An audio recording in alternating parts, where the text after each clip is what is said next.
আনিন নবী সাল্লাল্লাহু আলাইহি ওয়াসাল্লাম, আবু দারদা রাদিয়াল্লাহু তাআলা আনহু হতে বর্ণিত, তিনি বলেন নিশ্চয় নবী করিম সাল্লাল্লাহু আলাইহি ওয়াসাল্লাম বলেছেন, ইন্না আসকালা শাইইন। ইন্না কেন বললাম বাবা? কলার পরে হয়েছে, মাশাআল্লাহ, কলার পরে হলে বাক্যের শুরুতে, এই জন্য ইন্না। তাহলে ইন্না আসকালা মানে আসকলু ছিল, যেহেতু ইন্না জবর দেয় এই জন্য, তাই না? ইন্না আসকালা শাইইন, সবচাইতে কঠিন বিষয়, ইউজাউ ফি মিজানিল মুমিনি, মুমিনের মিজানে, মুমিনের দাড়ি পাল্লায়, তুলাদণ্ডে দেওয়া হবে, রাখা হবে সবচাইতে কঠিন জিনিস কি? ইয়াউমাল কিয়ামাতি, কিয়ামতের দিনে, খুলুকুন হাসানুন, মাশাআল্লাহ, উত্তম চরিত্র। উত্তম চরিত্রের ভালো বাংলা কি? সুকুমার বৃত্তি। আজওয়াদান নাসে কানা রাসূলুল্লাহ সাল্লাল্লাহু আলাইহি সাল্লাম আজওয়াদান নাস, রাসূলুল্লাহ সাল্লাল্লাহু আলাইহি সাল্লাম ছিলেন সকল মানুষের সর্বশ্রেষ্ঠ মানব মানুষ। কেন? তিনি সকল ভালো গুণের সর্বশ্রেষ্ঠ গুণের অধিকারী ছিলেন। ওয়া ইন্নাকা লাআলা খুলুকিন আযীম, মাশাআল্লাহ মাশাআল্লাহ। ওয়া ইন্নাল্লাহা, নিশ্চয় আল্লাহ তাআলা, ইয়াবগিযু, ঘৃণা করেন, রাগান্বিত হন, ফাহিশা, অশ্লীল ভাষীকে আল্লাহ তাআলা ঘৃণা করে। যে কথায় কথায় গালি দেয়, যে কথায় কথায় গালি দেয়। সিবাবুল মুসলিমি ফুসুকু ওয়া কিতালুহু লা তাসুব্বুল আমওয়াত, লা তাসুব্বুল আমওয়াত। বিশেষ করে আমরা মৃতদেরকে গালি দেই, তাই না? এটা খুবই খারাপ একটা জিনিস। আমি নোট করছি অন্য বিষয়ে, আপনারা কিছু মনে করেন না, পরে মনে থাকবে না, এই জন্য সিবাবুল মুসলিমি এগুলো জানা হাদিস, কিন্তু অনেক সময় গবেষণা করার সময়ও ওই বিষয়ে আর খেয়াল থাকে না। আচ্ছা, যাই হোক, তো মহান আল্লাহ তাআলা কাকে সবচাইতে বেশি ঘৃণা করেন? ফাহিশা, যে কথায় কথায় গালি দেয়, অযথা গালি দেয়। তার মানে কি কারণ থাকলে গালি দেওয়া যাবে? না না, কারণ থাকলেও গালি দেওয়া যাবে না। আমার কাছে প্রবাদ, বাংলা প্রবাদ, যেই প্রবাদগুলো ইসলামের দৃষ্টিতে ঠিক নয়, এটা আর তাহারিকেও গবেষণামূলক এসেছে, আমিও অনেক দিন থেকে গবেষণা করছি।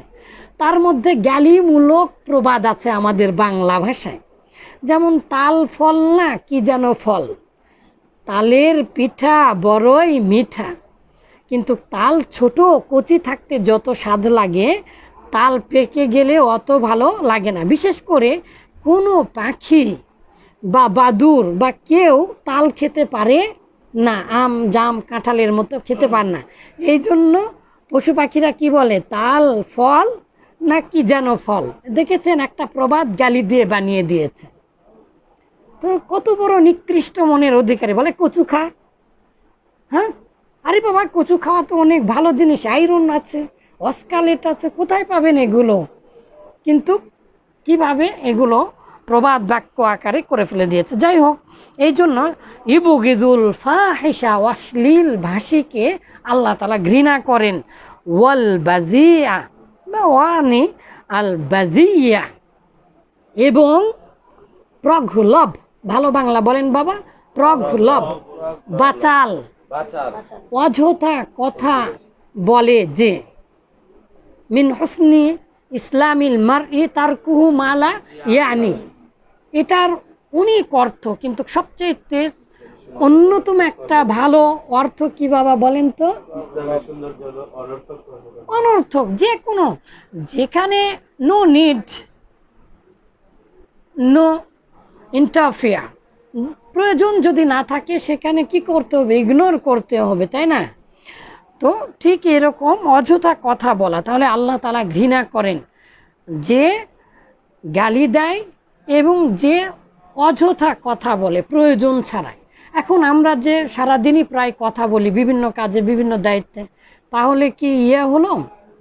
আপনি জানেন আমাদের বাংলাদেশে কথা বড় হয়ে যাচ্ছে। যাই হোক, আমাদের বাংলাদেশে যারা প্রাইমারি শিক্ষক তাদের সাক্ষী গ্রহণীয় নয়। কারণ কি, ছোট বাচ্চাদের সাথে কথা বলতে বলতে বলতে বুদ্ধি কমে যায়। তো ফালিয়াকুল খৈরন আও লিয়াসমুত। মাশাআল্লাহ, আপনাদের সকল হাদিস মুখস্থ আছে, মাশাআল্লাহ। মান সমাতা নাজা, মাশাআল্লাহ মাশাআল্লাহ। তো ঠিক আছে, আল্লাহ তাআলা আমাদেরকে তৌফিক দান করুন অযথা কথা বলা থেকে। রাওয়াহু তিরমিজি ওয়া ক্বালা হাযা হাদিসুন হাসানুন সহিহুন। এটা সহিহ হাদিস, একাধিক বর্ণনা এসেছে, আবু দাউদে এসেছে, বাইহাকিতে এসেছে, বিভিন্ন শব্দে অন্যান্য জায়গাতেও এসেছে। ওয়ান আয়েশা ক্বালাত সামি'তু রাসূলুল্লাহ সাল্লাল্লাহু আলাইহি ওয়াসাল্লাম